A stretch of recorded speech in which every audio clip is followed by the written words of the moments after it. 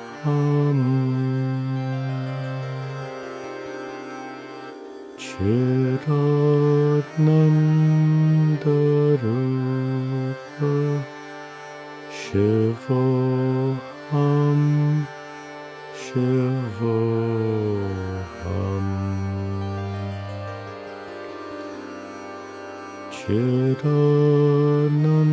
Chidananda Rupa Shivoham Shivoham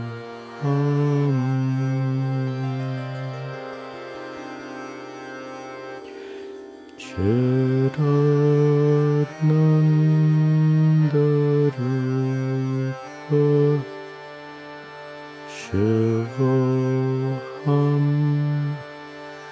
Shivoham